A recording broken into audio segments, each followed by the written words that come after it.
আমার দুই জোড়া গ্রিন অপলাইন আর গ্রিন 35,000 টাকা দিয়ে কিনেছিলাম। এই যে আজকে পাখিগুলি দেখতেছেন, ওর বাচ্চা বিক্রি করে আমি আরো দেখা যায় যে 50,000 টাকার পাখি কিনেছি, কিন্তু সে এখনো বাচ্চা করতেছে। তো এরকম অনেক পেয়ারে আছে। এটা হচ্ছে অনলাইনে হয়, মেসেজে হয়। যেমন সেদিন একটা পাখির পেয়ারের দাম আমি বললাম যে 10,000 টাকা। তো উনি হয়তো দাম জানে না বা নতুন, তো বলতেছে এটা তো দোকানে 3,000 টাকা পাওয়া যায়, বুঝছেন? তো বিষয়টা এরকম। আর পাখির সেক্টরটা আর কি, সাধারণ জনগণটা খুব কম মানুষ জানে, নলেজই নাই যে কোনটা কি পাখি, এটা থেকে যে আয় করা যায় কিনা, এইসব মানে ম্যাক্সিমাম মানুষের নলেজ নেই। প্রথম ফার্স্ট 4টা আমি ইউরোপলান গ্রিন ইউরোপলাইন পাই, তো 4টা বিক্রি করছি 40,000 টাকা। তখন পাখির অনেক হাই রেট ছিল। পাখির বিক্রি টাকা দিয়ে আসলে বড় কিছু কিনে নাই। আমি একটা মোবাইল কিনেছি 42,000 দিয়ে। না, এটা তো কন্টিনিউ।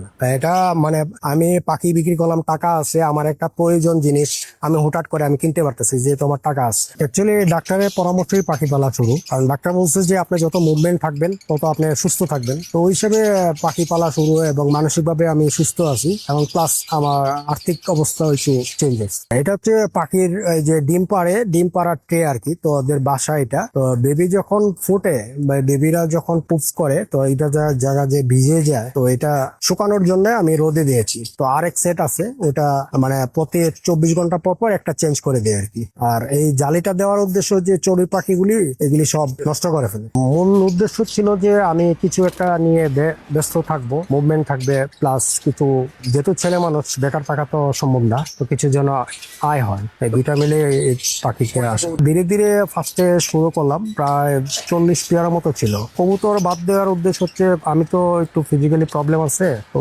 কবুতর আবার কিন্তু অনেক ময়লা করে, তো এটা পরিষ্কার করা আমার জন্য একটু কষ্টকর। কবুতর বাদ দিয়ে আপনার 17 বা 18 সালে আমি বাজরিগারে ঢুকেছি।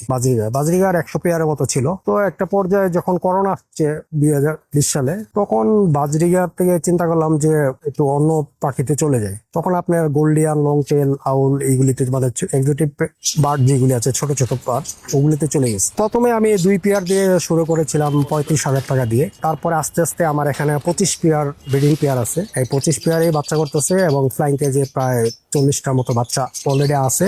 আর এখন তো ব্রিডিং সিজন, এখন দেখা যাবে যে আপনার ব্রিডিং সিজনে আমরা একটা পাখিকে 3বার বাচ্চা করাই। তো 25 পেয়ার এভারেজে যদি আমি 3টা করে ধরি, তাহলে হচ্ছে আপনার প্রায় 150 এরকম হবে আর কি। লসটা হচ্ছে বার্ড সিলেকশন, মানে আপনি কোন মিউটেশনটা পাখি নিয়ে কাজ করবেন, কোনটার বাজারে চাহিদা বেশি, যে আমি এটা নিলাম, যে এটা বিক্রি করতে পারবো কিনা, বাজারে এটা চলে কিনা। একটা পাখি নিলেই হবে না, কারণ ওই পাখির বাজারজাত যদি থাকে তাহলে বিক্রি করা খুব সহজ। আর যদি একটা পাখি নিলেন কিন্তু বাজারে চাহিদা নাই, সেক্ষেত্রে আপনি লস খাবেন। বিষয়টা হচ্ছে কি, এটা হচ্ছে খামার, পোল্ট্রি সেক্টর বা ডেয়ারি সেক্টর আছে, ওগুলো মানুষ মনোযোগ সহকারে ওইভাবে সময় দিয়ে মানে খামারের মতন পালে। পাখিটাও আসলে ওইরকম ভাবে সময় দিয়ে পালতে হবে, যে আমি সকালবেলা পানি দিলাম, খাবার দিলাম, সারাদিন কোনো খবর নাই, ওই পাখি বাচ্চা করবে, আপনাকে নিয়মমাফিক ওকে টেক কেয়ার করতে হবে। আমি আসলে চেষ্টা করি যে আমি একটা জিনিস বক্স দিলাম অথবা একটা ডাল দিলাম, এখন সে বসে আছে কিনা। মনে করেন এক সাইডে আমি একটা ডাল দিলাম, তো সে স্বাচ্ছন্দ্যে যদি তার পছন্দ হয় সে কিন্তু ঠিকই বসবে। আর যদি তার পছন্দ হয়, সারাক্ষণ সে